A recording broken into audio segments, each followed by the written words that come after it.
Olá, meu nome é Alberto e seja muito bem-vindo e bem-vindo ao canal Dev Eficiente. No episódio de hoje eu quero falar com você sobre software resiliente. Especificamente eu quero falar com você sobre o plano de estudo que eu construí e estou seguindo, estou acabando esse plano de estudo para que eu pudesse me tornar uma pessoa mais capaz de escrever software resiliente, beleza? Então basicamente aqui, né, só para dizer como eu me considerava em determinado momento.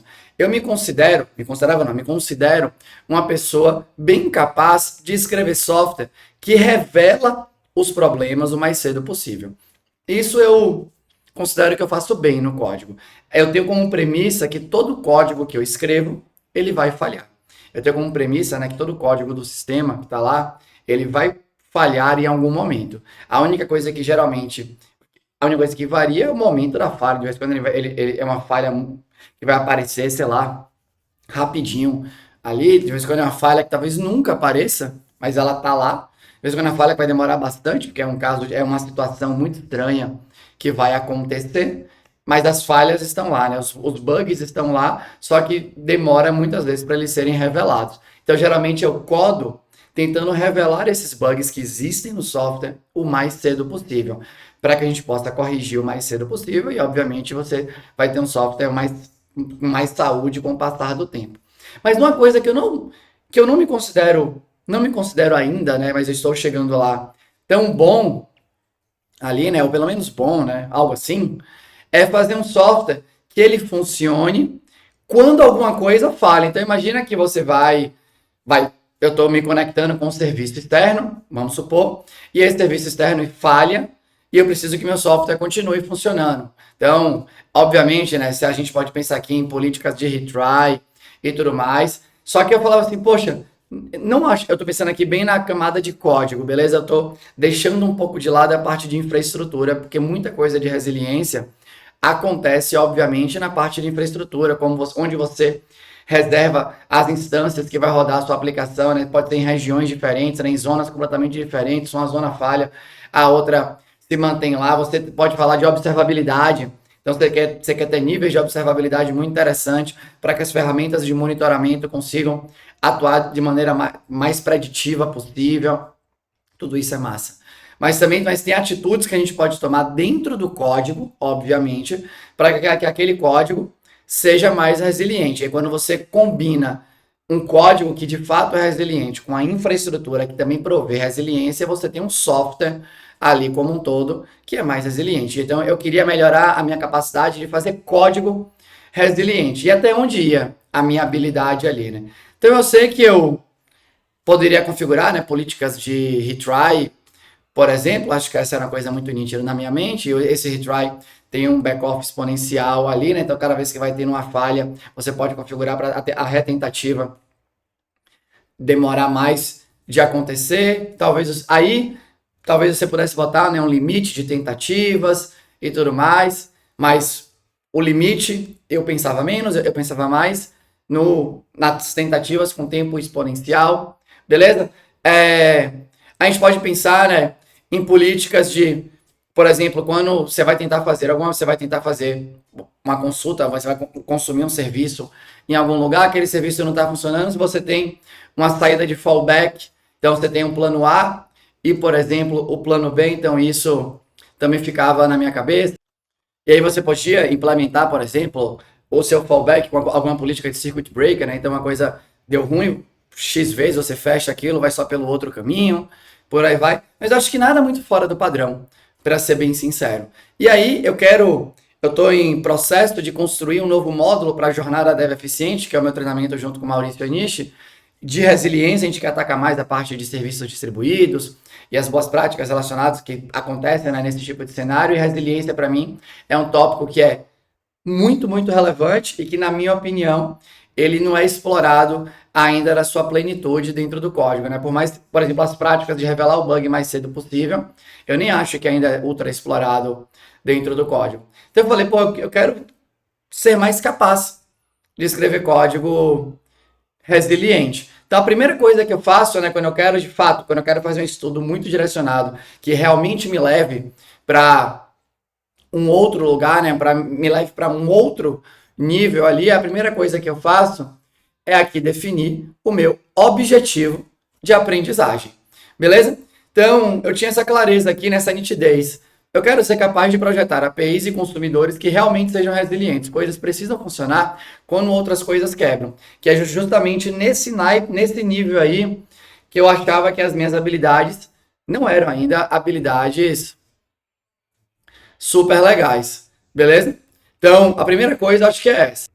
Então, a primeira coisa é essa, né? Eu dei aqui uma interrompida porque meu filho veio aqui, né, com a música O Sapo Não Lava o Pé. E aí me deu um bug mental. Então, mas a primeira coisa é essa, porque daí tudo vai derivando. Então, uma vez que eu decidi, né, que eu pensei no meu objetivo de aprendizagem, meu segundo passo foi, eu preciso agora preciso achar, né, referências de literatura para que eu melhore nisso, né, para que eu melhore. Eu lembro que tem aquele livro, né, super grandão, que tem um capítulo que é só sobre resiliência, que as coisas vão dar errado na rede, não sei o quê, e por aí vai, mas eu não achei que ele foi suficiente para o que eu queria. Eu não lembro o nome dele agora, mas é um livro, tipo, impossível de ler numa pegada só. Tem capítulos que são capítulos que você pode ler, né, de maneira desordenada e tal. Então eu falei assim, beleza, eu preciso achar. Então eu tenho um amigo que grava aqui de vez em quando pro canal, né, que chama Tadeu Rusto, que ele trabalha na AWS, ele hoje é, se eu não me engano, é principal lá na AWS, na Amazon, né, como um todo, não necessariamente na AWS. E aí ô Tadeu, eu tô querendo melhorar aqui em resiliência. Rola você me dar algum tipo de direcionamento do que eu poderia estudar aqui e tal? E aí, foi muito legal porque ele me deu essa sugestão aqui, ó. Ele me sugeriu isso daqui, que é o Amazon Builders Library. Eu não sei se todo mundo conhecia, né? Eu conhecia aquele Well Well Architected, não é isso? Acho que é algo assim, né? Que é como os pilares lá da AWS para você construir soluções no cloud interessantes e tal, mas esse Amazon Builders Library, eu confesso que eu não conhecia. Eu não sei se é muito famoso, eu que era ignorante no assunto, enfim, né? E é muito legal aqui, porque eles têm vários artigos, inclusive com a classificação do, do nível dos artigos. Você pode filtrar, né, por texto ou por vídeo. Sugiro não fazer essa divisão no seu estudo, né? Já falei sobre isso aqui, né? Não foque em um e outro, consuma os dois, beleza? Você pode botar aqui, né, o tipo de categoria que você quer e tudo mais. E aí, eu fui procurando, bem focado, né? Todos os textos que tinham a ver com resiliência. E aí eu separei esses textos aqui, ó.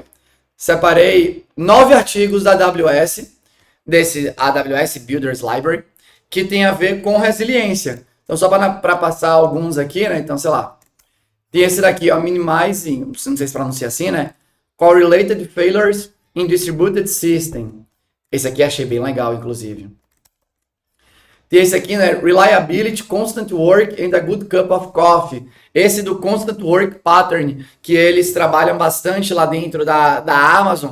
Eu achei super legal, já falo também sobre isso, né? Deixa eu pegar mais um aqui, vamos ver aqui o próximo. Making Retry Safe with Idempotent APIs. Aqui também foi muito legal, porque idempotência, obviamente, que é muito importante para políticas de retry. Só que aí você, lendo aqui, né, a gente percebe que, se você estiver ouvindo uma música do Sapo no Lavopé de fundo aí, não sei se ela tá acontecendo de verdade, beleza? Então, aqui ele fala sobre idempotência, mas eles levam a idempotência lá na Amazon para um outro nível de idempotência, né? Não é só apenas sobre mesmas requisições não gerarem efeitos, né? Gerar o mesmo efeito duas vezes. Eles vão além, fazendo com que as mesmas requisições do mesmo cliente, por exemplo, gerem a mesma resposta para influenciar menos no código cliente. Então, imagina que você vai salvar. Imagina, eu vou pegar aqui, né, processamento de cartão de crédito, nesses gateways de cartão de crédito, beleza? Então, esses endpoints aí, né, essas APIs, independente do protocolo, elas precisam ser idempotentes, porque pode ser que o cliente pague 2, 3 vezes, faça retentativa, e você não quer pagar 3 vezes da parada. Só que muitas vezes, para cada retentativa, pode ser que volte um status diferente. Olha, O primeiro volta pagamento criado com sucesso. O segundo volta pagamento já foi feito. O terceiro volta, sei lá, acho que é uma coisa tá errada, né? Terceira vez que você tá me testando por aqui. E lá eles voltam a mesma coisa. Olha, pagamento foi feito com sucesso. Por quê? Para que o código do cliente, por exemplo, não fique tendo que lidar com várias situações diferentes ali, né? Então, ele dá esse exemplo especificamente para o console da AWS, lidando, né, com as múltiplas APIs de criação de coisas dentro da infraestrutura de cloud. E aí você junta essa parte da idempotência e você lembra do constant work pattern que eles falam, fala assim, caramba, então eles são coerentes, essa empresa é coerente nisso daqui, né? O tempo inteiro para ela esse negócio de ter o trabalho das operações, das ações ali, né? Gerarem, não ficarem gerando múltiplas saídas diferentes, impactando as várias tomadas de decisões que poderiam acontecer em função das múltiplas saídas. Você vê que isso é muito padronizado lá dentro. Deixa eu pegar mais um aqui, né? Já peguei 3. Li também esse daqui, ó. Avoiding overloading distributed system by putting, né? The smaller service in control. Esse daqui também achei. Depois que você lê, você acha até meio óbvio. Então, nesse daqui, eles falam que você, de vez em quando, pode ter uma situação dentro, enfim, né, da sua arquitetura ali, do seu sistema, onde você tem um servicinho que ele é responsável por uma coisinha pequena e tem um monte de serviço interno que consome ele. E aí, se a arquitetura está nesse sentido, né, que os outros serviços consomem ele, quando você enfrenta algum tipo de situação mais extrema, pode ser que todos ao mesmo tempo queiram consumir, sei lá, essa configuração, qualquer tipo de coisa desse serviço menor. E isso pode gerar algum tipo de gargalo. Então, eles tentam encontrar approaches onde o serviço menor inverte ali a comunicação, né, faz push de informação para os serviços que são maiores, ou eles usam serviços intermediários que aguentam mais o tranco para fazer essa comunicação. Então, assim, essa aqui foi uma sequência de textos que para mim foi muito legal. Depois, eu já falo sobre validar, né? Mas para mim foi muito, muito legal, porque eu fui lendo mais coisas que de fato me enriqueceram. Eu não sei se isso é muito óbvio para todo mundo, né, e tal, mas para mim não era super óbvio. Essa daqui do Constant Work, aqui, né, que eles falam bastante, essa eu acho muito legal, porque você vê que é um princípio, não é uma prática. É um princípio que isso se transforma, né, em práticas nas mais variadas situações dentro do trabalho da engenharia da Amazon. Então a ideia é o que eu posso fazer para que os caminhos do meu software, em geral, eles tenham sempre um padrão. Então vou dar um exemplo. Eles fazem aqui uma distinção, e eu conversando com outras pessoas do mercado, acho que é importante fazer, né? Ele faz aqui uma distinção entre failover e fallback.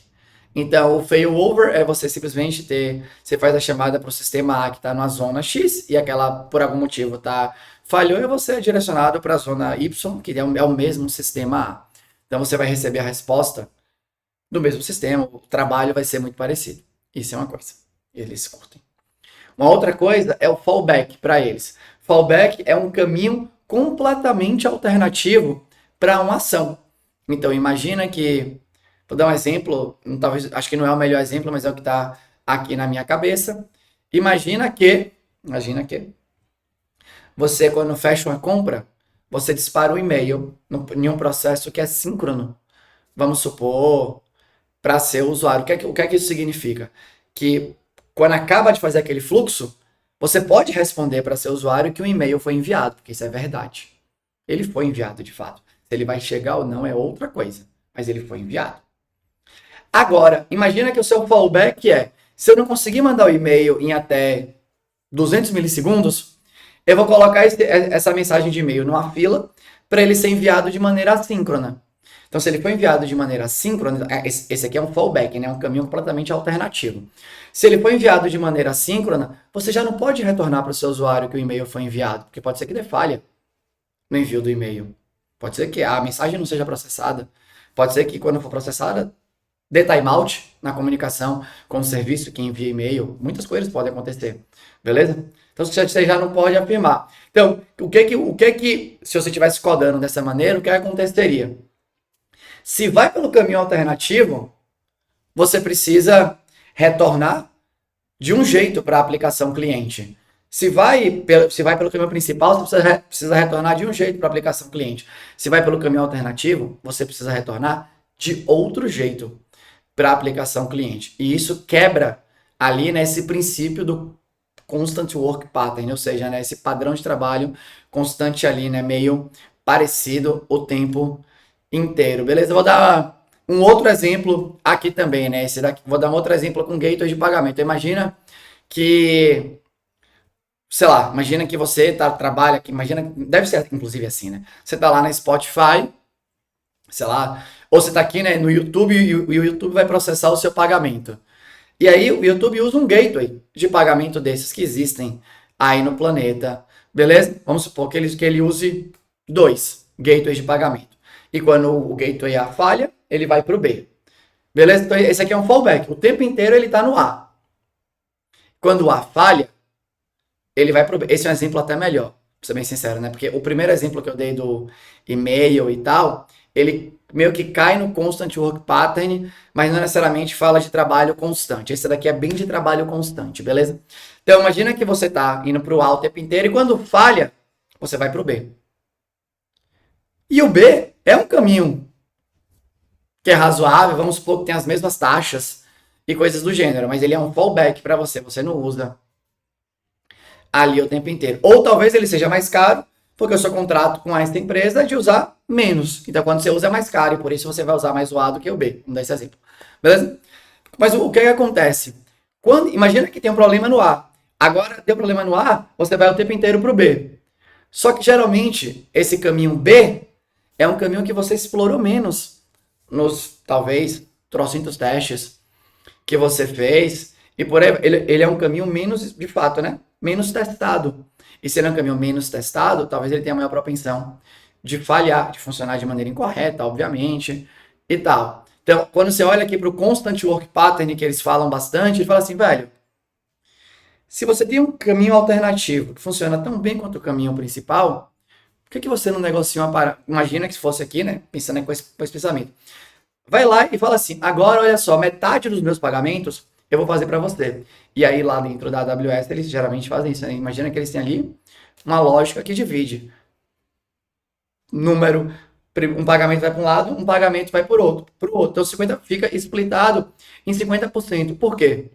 Porque eles sabem que eles estão passando carga de trabalho, beleza? Carga de trabalho constante para todo mundo, tá sabendo que a parada tá funcionando bem e que se eventualmente tiver um problema em um dos caminhos, o outro caminho vai segurar direito. Então, isso aqui é o melhor exemplo, inclusive, né, de constant work pattern aí, né? O tempo inteiro você está trabalhando do mesmo jeito, beleza? Então, todo o resto pode funcionar de maneira parecida. Voltando para o exemplo do e-mail, o seu caminho alternativo, você poderia ter um caminho alternativo de usar outra API de envio de e-mail para fazer as duas operações o quê? Síncronas. Ali você quebra o constant work pattern porque você tem um caminho que é síncrono e outro caminho que é assíncrono.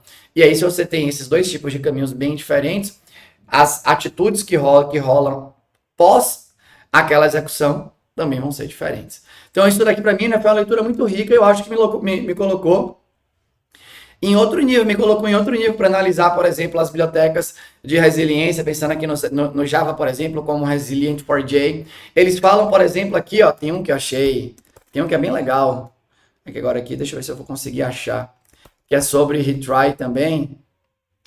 Esse daqui, ó, esse aqui é um artigo bem legal também, ó, Timeout, Retries and Backoff with Jitter. Esse daqui é um artigo específico sobre retries e políticas, mas inclusive eles implementaram, né, uma lógica de bucket de retry. Por quê? Porque na hora que o sistema começa a falhar bastante, imagina, começou nas últimas 4 requisições, 3 falharam, 75% falhou. Então entra um bucket que é assim, olha, você agora só tem mais 3 tentativas, porque assim, se o bagulho tá lá falhando, eles falam disso, né, sobre resiliência na arquitetura como um todo. Em momentos de dificuldade, você não pode fazer com quem está passando por dificuldade ficar na situação ainda pior. Então, por exemplo, imagina que o serviço de pagamento está falhando. Você tem uma API interna, né, que é como se fosse um proxy aí para você comunicar com várias outras APIs externas de pagamento. E por algum motivo a sua API interna está falhando. E aí está falhando e aí tem os clientes aí, né, as aplicações clientes começa a fazer um monte de retry para você sem parar. Vai dando tempo, não sei o que e tá, mas o retry tá rolando e você tá falhando.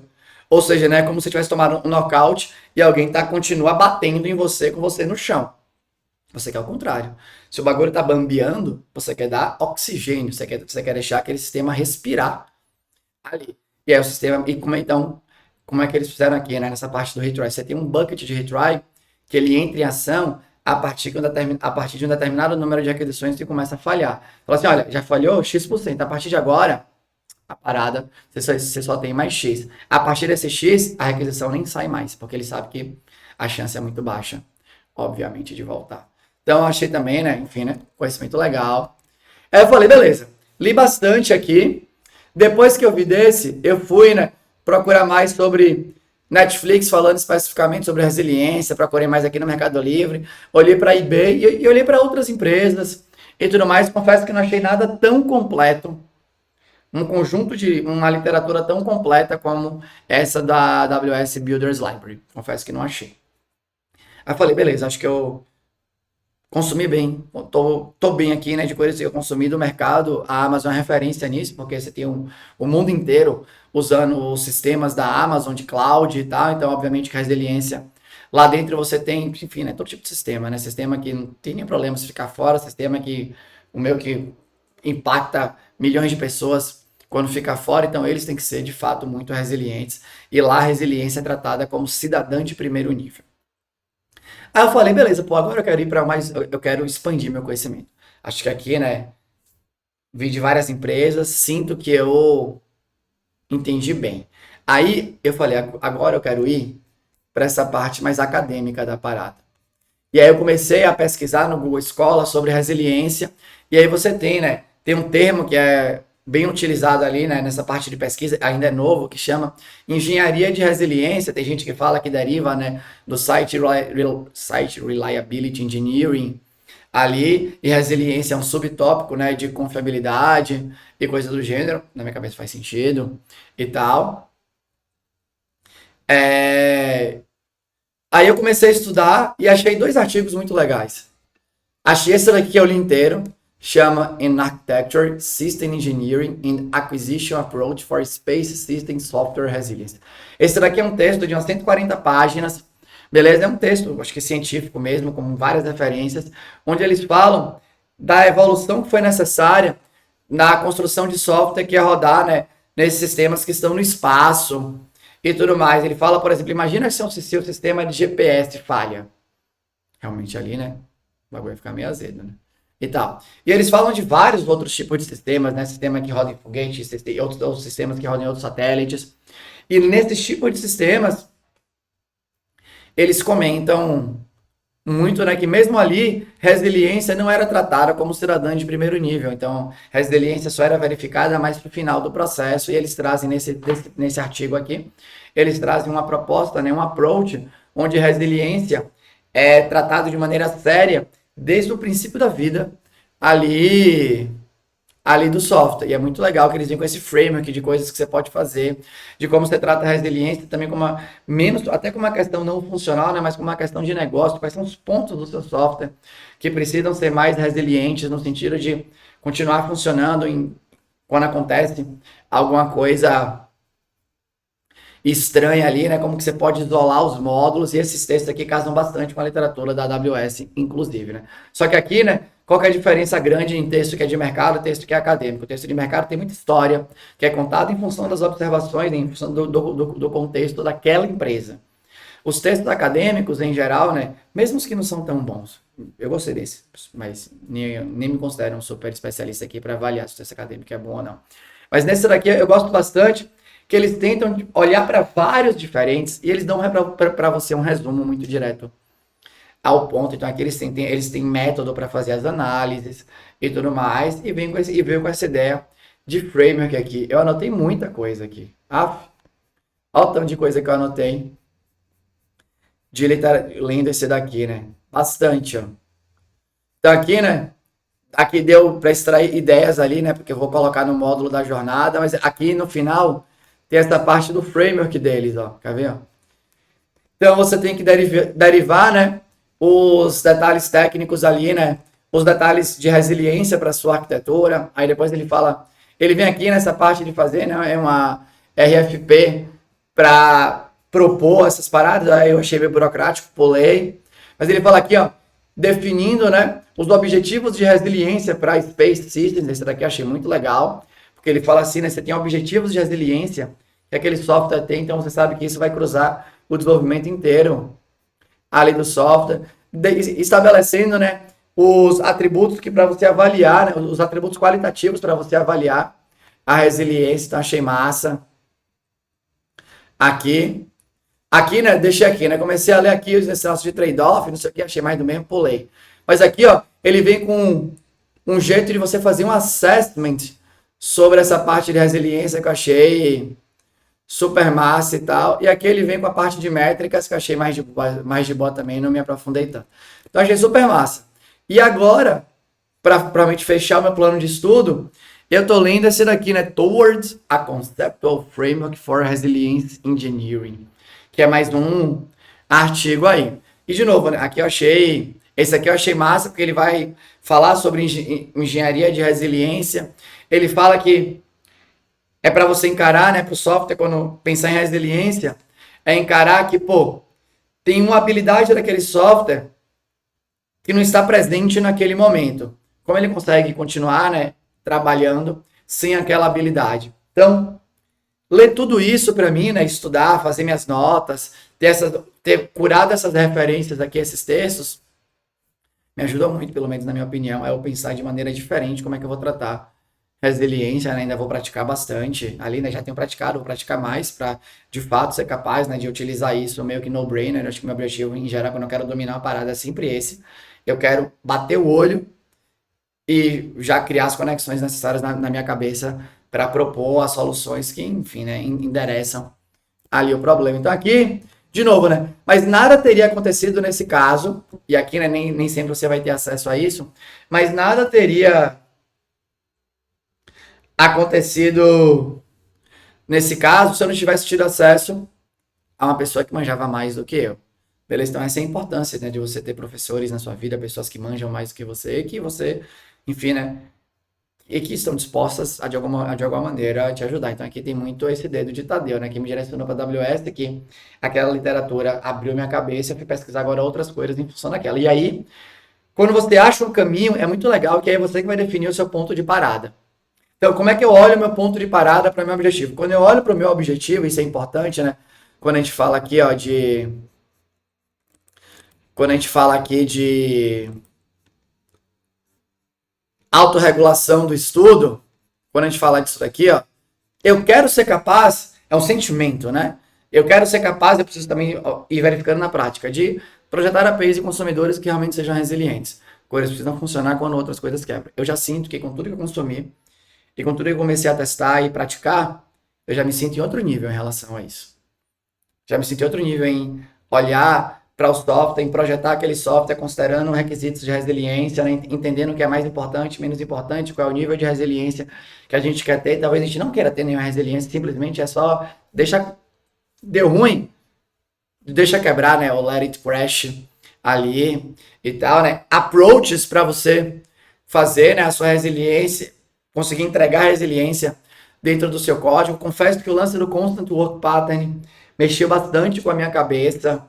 Ali, né, acho que é uma ideia boa, porque você cria menos situações inexploradas, no seu código.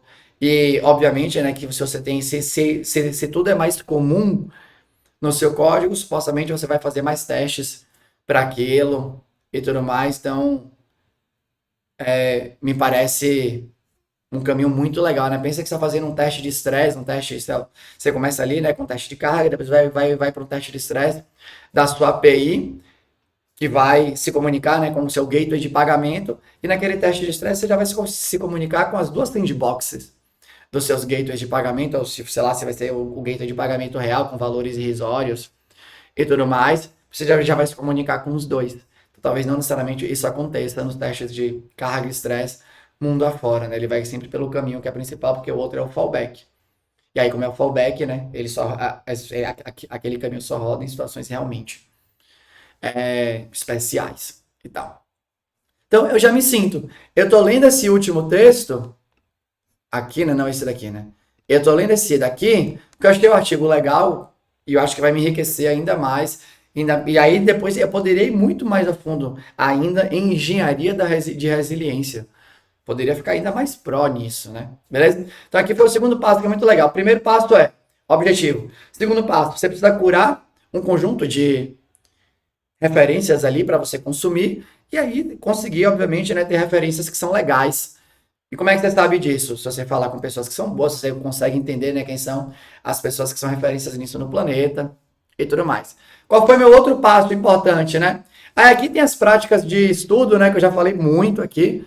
Então, só para mostrar, né, sei lá, toda vez que como é que foi meu padrão, né, meu framework de leitura de cada uma das coisas. Eu sempre lia no mínimo 2 vezes, resumo da primeira leitura, resumo da segunda leitura, questionamentos e ideias que eu tinha pro texto.